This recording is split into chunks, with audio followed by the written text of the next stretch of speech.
고요한 새벽, 아직 어스름이 채 가시지 않은 궁궐의 후원에는 은은한 제스민 향이 감돌았습니다.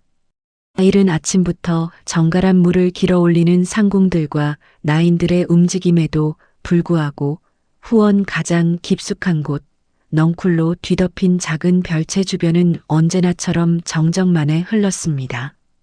이곳은 누구도 쉽사리 드나들 수 없는 금단의 영역이었고 그 안에 머무는 이는 더더욱 그러했습니다. 별채의 창문 틈 사이로 새어나오는 희미한 등불빛은 아직 잠 못 드는 한 여인의 존재를 알리는 유일한 신호였습니다. 가느다란 손으로 붓을 쥐고 화선지 위에 난초를 그려나가던 여인, 그녀의 이름은 윤슬. 아가씨, 아직 주무시지 않으셨습니까? 조심스러운 목소리가 정적을 깨뜨렸습니다. 윤슬의 유일한 시종이자 오랜 친구인 은하가 따뜻한 차 한 잔을 들고 방으로 들어섰습니다. 은하는 윤슬의 곁을 그림자처럼 지키며 이 금단 구역에서의 외로운 삶을 함께 견뎌주는 소중한 존재였습니다. 또 밤을 새셨군요. 얼굴이 많이 상하셨습니다. 은하의 눈빛에는 안타까움이 가득했습니다. 윤슬은 미소를 지으려 애썼지만 그 미소는 금세 희미해지고 말았습니다. 괜찮다, 은하야.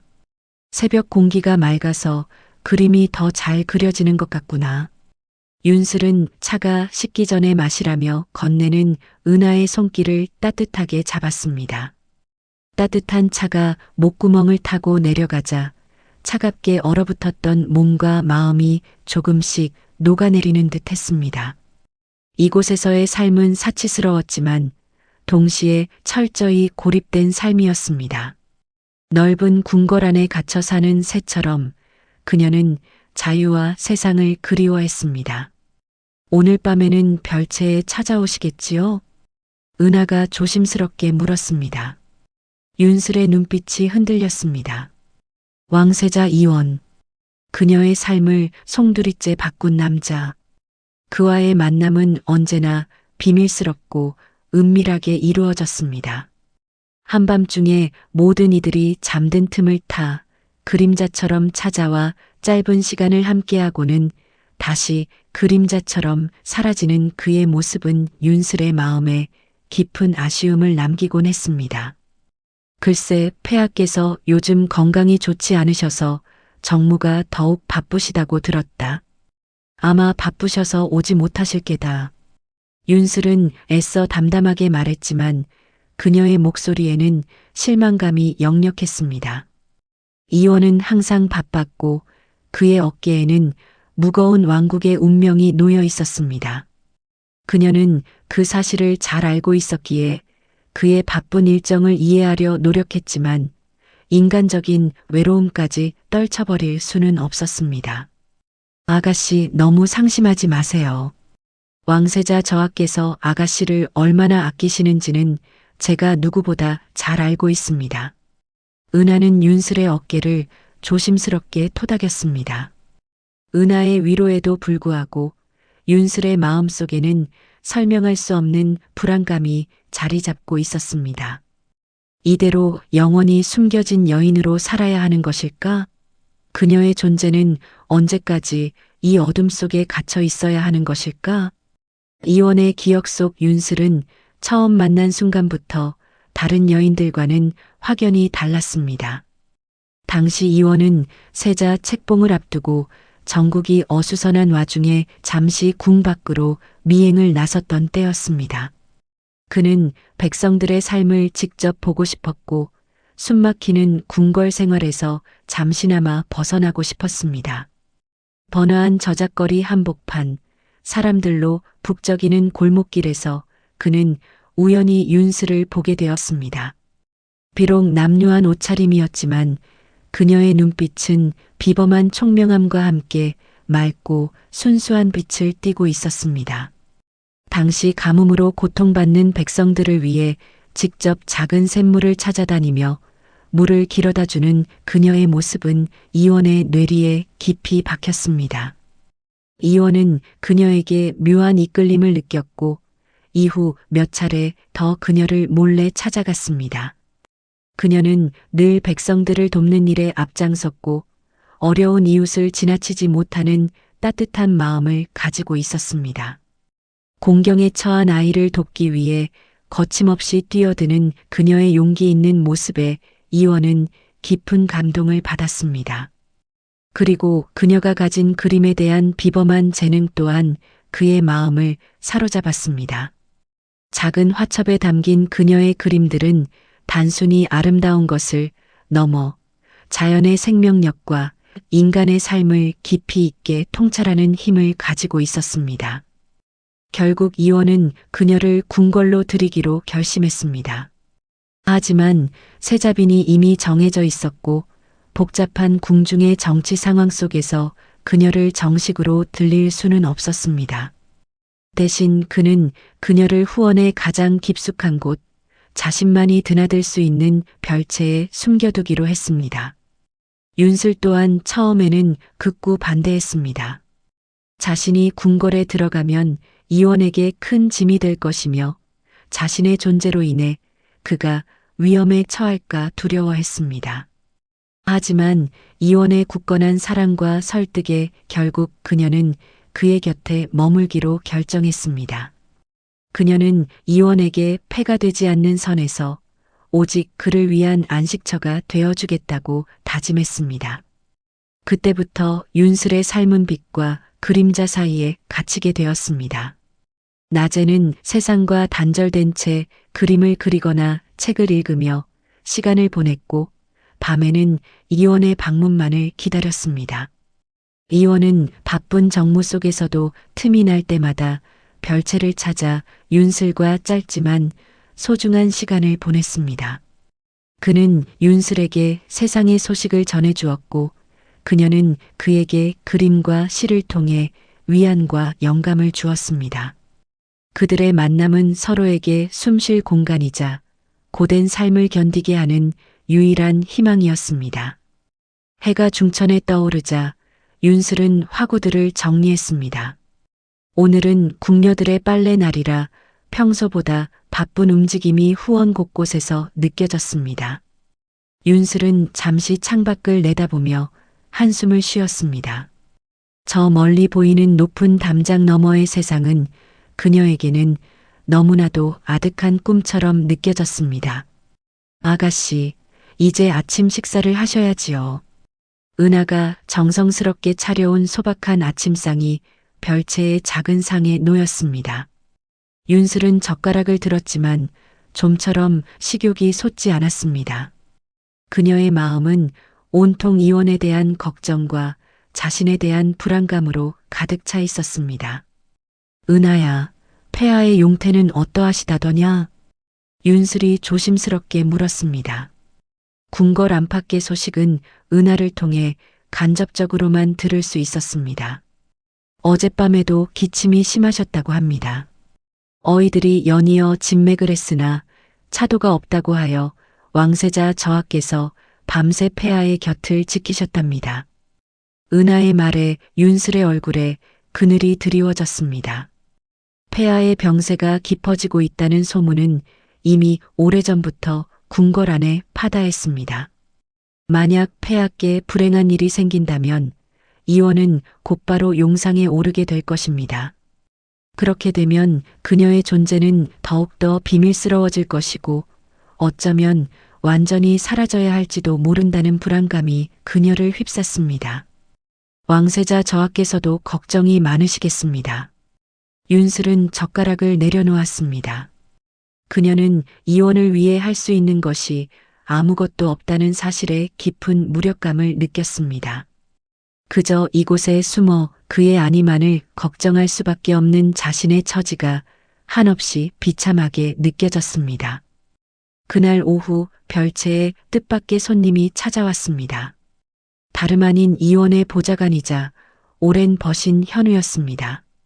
현우는 이원과 마찬가지로 윤슬의 존재를 아는 몇 안 되는 사람이었고 종종 이원의 정가를 가지고 별채를 방문하곤 했습니다. 현우 날이 어쩐 일이십니까?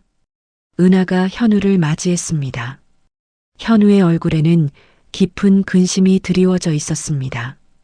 그의 표정을 본 윤슬은 불길한 예감에 사로잡혔습니다. 윤슬 아가씨, 드릴 말씀이 있습니다. 현우는 별채 안으로 들어서자마자 곧바로 본론을 꺼냈습니다. 그의 목소리는 평소와 달리 낮고 무거웠습니다. 윤슬은 심장이 쿵하고 내려앉는 것을 느꼈습니다. 폐하의 병세가 위독하십니다. 오늘 밤을 넘기기 어려울지도 모른다고 어이들이 입을 모으고 있습니다. 현우의 말에 윤슬의 얼굴에서 핏기가 가셨습니다.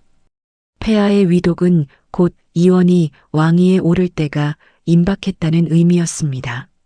그리고 이는 그녀의 운명이 중대한 기로에 서게 되었음을 뜻했습니다. 왕세자 저하께서는 지금 폐하의 침전에서 한시도 떨어지지 않고 계십니다. 아가씨께 당분간 별채를 벗어나지 말고 어떤 일이 있어도 다른 사람의 눈에 띄지 않도록 조심하라는 전가를 전해달라 하셨습니다. 현우는 이원의 명령을 정확히 전달했습니다. 윤슬은 고개를 끄덕였습니다. 이원의 말을 듣지 않을 이유가 없었습니다. 지금 이 상황에서 그녀의 존재가 드러나는 것은 이원에게 가장 큰 위험이 될 터였습니다. 알겠습니다. 현우 나리께서는 부디 저하를 잘 보필해 주십시오. 윤슬은 차분하게 대답했지만 그녀의 손은 떨리고 있었습니다. 현우는 한숨을 쉬며 윤슬에게 의미심장한 말을 남겼습니다. 아가씨, 이제 곧 큰 변화의 바람이 불어올 것입니다. 부디 마음을 단단히 잡으십시오. 그리고 저하의 마음은 언제나 아가씨를 향하고 있다는 것을 잊지 마십시오. 현우는 그렇게 말하고는 서둘러 별채를 나섰습니다. 현우가 떠나자 별채 안에는 다시 무거운 침묵이 흘렀습니다. 윤슬은 창가에 서서 멀리 궁궐의 한 지붕을 바라보았습니다. 그곳에서 지금 이원은 얼마나 힘겨운 시간을 보내고 있을까? 그녀는 그저 그를 위해 기도할 수밖에 없었습니다. 밤이 깊어지고 궁궐 안은 비상 상황으로 인해 팽팽한 긴장감이 감돌았습니다. 멀리서 들려오는 종소리가 더욱 불안감을 증폭시켰습니다. 윤슬은 잠을 이룰 수 없었습니다. 그녀는 이원이 무사하기만을 바랄 뿐이었습니다. 새벽녘 어둠이 걷히고 희미한 여명이 밝아오기 시작할 무렵 궁궐 전체에 울려 퍼지는 징소리가 윤슬의 심장을 강하게 울렸습니다. 그리고 이어진 곡소리. 폐하께서 승하하셨다는 비보가 궁궐 전체에 퍼져나갔습니다. 윤슬은 그 자리에 주저앉았습니다. 이제 이원은 더 이상 왕세자가 아니었습니다. 그는 이제 이 나라의 새로운 임금이 된 것입니다. 폐하의 승하와 함께 궁궐은 상례로 인해 온통 검은색으로 물들었습니다. 윤슬은 별채에 갇혀 바깥 소식을 듣지 못했지만 은하를 통해 들려오는 이야기들은 그녀의 마음을 더욱 무겁게 만들었습니다. 새로운 임금의 즉위식 준비와 함께 왕비 간택에 대한 논의도 시작되었다는 소식이었습니다. 왕비 간택은 새로운 국왕의 권위를 확고히 하고 왕실의 안정과 번영을 도모하는 중요한 행사였습니다. 그리고 그녀의 존재는 새로운 임금에게 큰 걸림돌이 될 것이 분명했습니다. 며칠 뒤 현우가 다시 별채를 찾아왔습니다. 그의 얼굴은 여전히 근심으로 가득했지만 예전보다는 조금 더 단단해진 모습이었습니다. 그는 윤슬에게 임금의 전가를 전했습니다. 임금께서 당분간은 아가씨를 찾아뵙기 어려울 것 같다고 하셨습니다.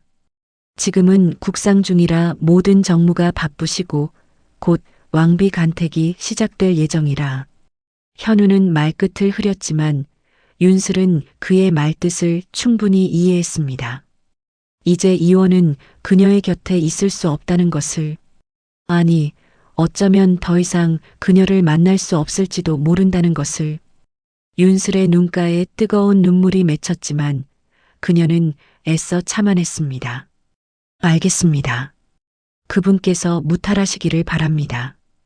윤슬은 애써 평온한 목소리를 내려고 노력했습니다. 현우는 윤슬의 눈빛에서 그녀의 슬픔과 결연함을 동시에 읽었습니다. 아가씨, 임금께서는 아가씨를 잊지 않으실 것입니다. 부디 이곳에서 평안히 계십시오. 현우는 깊은 절을 하고 물러났습니다. 현우가 떠나자 윤슬은 걷잡을 수 없는 슬픔에 잠겼습니다. 이원은 이제 더 이상 그녀만의 이원이 아니었습니다. 그는 이제 백성들의 임금이자 한 나라의 국왕이었습니다. 그녀는 그의 곁에 있을 수 없는 존재라는 것을 다시 한번 깨달았습니다. 그 후로 몇 달이 흘렀습니다. 왕비 간택은 빠르게 진행되었고 곧이어 새로운 왕비가 책봉되었다는 소식이 들려왔습니다. 궁궐은 새로운 왕비의 입궐로 인해 활기로 가득 찼지만 윤슬이 머무는 별채는 더욱더 깊은 정적에 잠겼습니다. 그녀는 이제 완전히 잊힌 존재가 된 것 같았습니다. 어느 날 밤 윤슬은 잠을 이루지 못하고 창가에 앉아 있었습니다. 어둠 속에서 희미하게 비치는 달빛은 그녀의 외로운 그림자를 길게 늘어뜨렸습니다. 그때 문 밖에서 조심스러운 발소리가 들려왔습니다. 윤슬은 숨을 죽였습니다. 설마 하는 마음에 그녀의 심장은 미친 듯이 뛰기 시작했습니다. 이원. 아니, 이제는 임금이라고 불려야 할 그가 별채의 문을 열고 들어섰습니다. 그의 얼굴은 예전보다 더욱 수척해져 있었고 눈빛에는 깊은 피로가 엿보였습니다. 하지만 그의 눈은 여전히 윤슬을 향해 애틋한 빛을 발하고 있었습니다. 윤슬아. 그의 목소리는 갈라져 있었습니다. 윤슬은 아무 말도 할 수 없었습니다. 그저 그의 이름을 부르며 그의 품에 안겼습니다. 오랜만에 맡는 그의 익숙한 향기에 윤슬은 눈물을 쏟아냈습니다.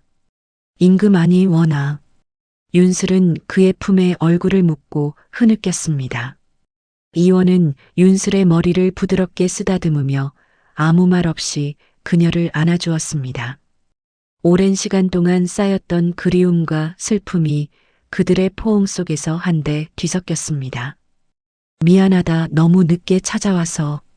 이원은 윤슬의 얼굴을 들어 올리고 조심스럽게 그녀의 눈물을 닦아주었습니다. 그의 눈에도 촉촉한 물기가 서려 있었습니다. 아니에요. 괜찮습니다. 그저 이렇게 와주신 것만으로도. 윤슬은 그의 손을 잡았습니다.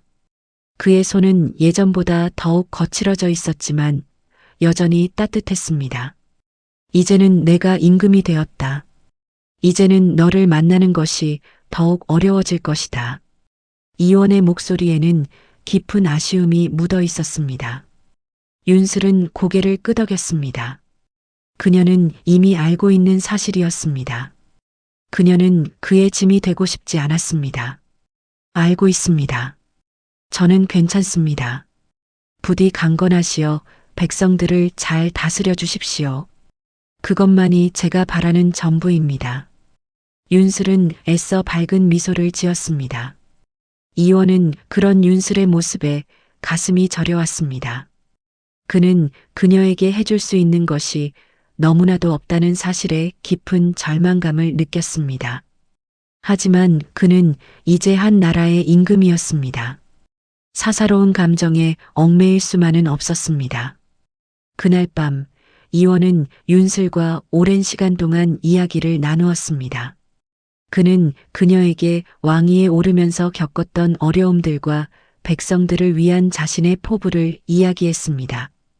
윤슬은 그의 이야기를 조용히 들어주며 따뜻한 위로와 조언을 건넸습니다. 그녀는 그에게 어떠한 부담도 주지 않으려 노력했습니다. 그저 그가 잠시나마 쉬어갈 수 있는 작은 안식처가 되어주고 싶었습니다. 이른 새벽 동이 트기 전 이원은 다시 별채를 나섰습니다. 윤슬은 그의 뒷모습이 시야에서 완전히 사라질 때까지 배웅했습니다. 그의 뒷모습은 예전보다 더욱 굳건해 보였지만 동시에 어깨에는 무거운 짐이 놓여 있는 듯 했습니다. 이후 이원은 이전처럼 자주 별채를 찾아올 수 없었습니다. 그는 이제 국왕으로서 막중한 책임감을 짊어져야 했고 그의 시간은 온전히 백성과 나라를 위해 쓰여야 했습니다. 윤슬은 그의 부재를 묵묵히 견뎌냈습니다. 그녀는 그림을 그리거나 책을 읽으며 시간을 보냈고 이따금씩 찾아오는 현우를 통해 그의 소식을 들었습니다. 현우는 그녀에게 이원이 얼마나 백성들을 위해 애쓰고 있는지, 밤낮으로 국정에 매달리고 있는지 상세하게 이야기해 주었습니다. 윤슬은 그의 이야기를 들을 때마다 가슴 한켠이 아려왔지만 동시에 그를 향한 깊은 존경심을 느꼈습니다.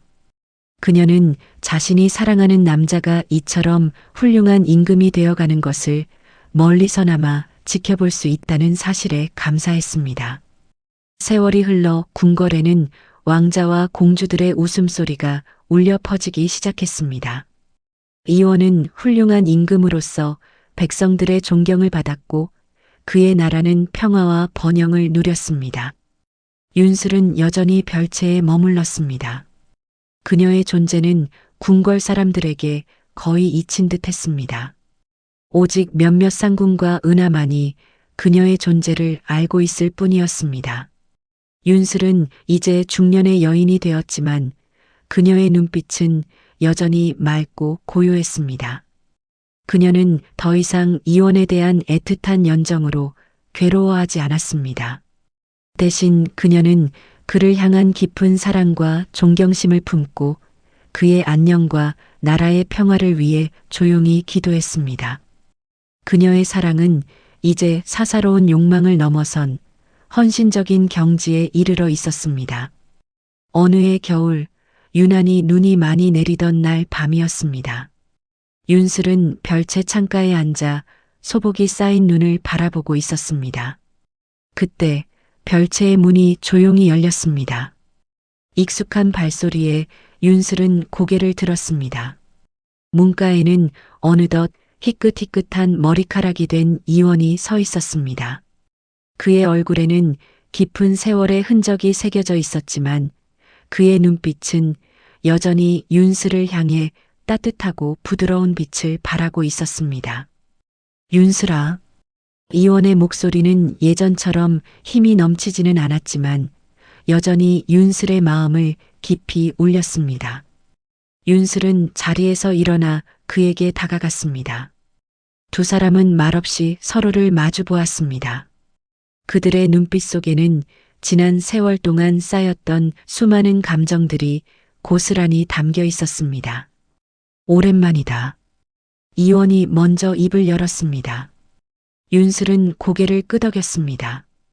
예, 임금께서 아니, 원께서 이렇게 찾아주셔서 영광입니다. 윤슬은 조심스럽게 그를 예전처럼 불렀습니다. 이원은 미소를 지었습니다. 그 미소는 윤슬에게는 그 어떤 보물보다도 값진 것이었습니다. 나는 아직도 너를 잊지 못한다. 이원은 윤슬의 손을 잡았습니다. 그의 손은 예전보다 더욱 차가웠지만 그 온기는 윤슬의 마음 깊숙이 스며들었습니다. 저는 항상 이곳에서 원을 기억하고 있었습니다. 원께서 이 나라의 훌륭한 임금이 되셨음을 저는 누구보다 자랑스럽게 생각합니다. 윤슬의 눈에는 다시금 눈물이 고였습니다. 이원은 그녀의 눈물을 닦아주었습니다. 너는 언제나 나의 빛이었고 나의 안식처였다. 너의 존재가 없었다면 나는 이 무거운 짐을 견뎌내지 못했을 것이다. 이원은 진심을 담아 말했습니다. 윤슬은 그의 말에 감격했습니다. 그녀의 삶은 비록 숨겨진 채 외로웠지만 그의 삶에 작은 빛이 될 수 있었다는 사실만으로도 그녀는 충분히 행복했습니다. 그날 밤 이원과 윤슬은 마지막이 될지도 모르는 시간을 함께 보냈습니다. 그들은 젊은 시절의 추억을 이야기하고 서로의 안녕을 빌었습니다. 이원은 그녀에게 자신의 삶을 온전히 바쳐 이루어낸 평화로운 나라를 이야기했습니다. 윤슬은 그의 이야기에 귀 기울이며 그의 삶이 얼마나 고귀하고 숭고했는지 다시 한번 깨달았습니다. 동이 트기 전 이원은 다시 별채를 나섰습니다. 윤슬은 그를 배웅하며 마지막 인사를 건넸습니다. 부디 평안하십시오. 이원은 뒤돌아보지 않고 궁궐 깊은 곳으로 사라졌습니다. 그의 뒷모습은 점점 멀어져 갔지만 윤슬의 마음속에는 그의 존재가 영원히 각인되었습니다. 얼마 후 궁궐에는 임금의 승하 소식이 전해졌습니다. 백성들은 슬픔에 잠겼고 온 나라는 애도 분위기에 휩싸였습니다. 윤슬은 별채에서 그 소식을 들었습니다. 그녀는 소리 없는 눈물을 흘렸습니다. 그녀의 유일한 사랑이자 삶의 이유였던 그가 이제는 더 이상 이 세상에 없다는 사실이 그녀를 한없이 슬프게 했습니다. 임금의 장례식이 성대하게 치러지는 동안에도 윤슬은 별채를 벗어나지 못했습니다. 그녀의 존재는 끝까지 비밀로 남아 있었습니다. 하지만 그녀의 마음속에는 그와의 추억과 그를 향한 깊은 사랑이 영원히 살아 숨쉬고 있었습니다. 시간이 흐르고 윤슬 또한 세월의 흔적을 피할 수 없었습니다. 그녀는 여생을 별채에서 조용히 그림을 그리고 책을 읽으며 보냈습니다. 그녀가 그린 난초 그림들은 마치 그녀의 삶처럼 고요하고 아름다웠습니다. 그녀의 그림 속 난초들은 바람에도 흔들리지 않고 굳건히 서 있는 듯 보였습니다. 윤슬은 은하의 보살핌 속에서 편안하게 눈을 감았습니다. 그녀의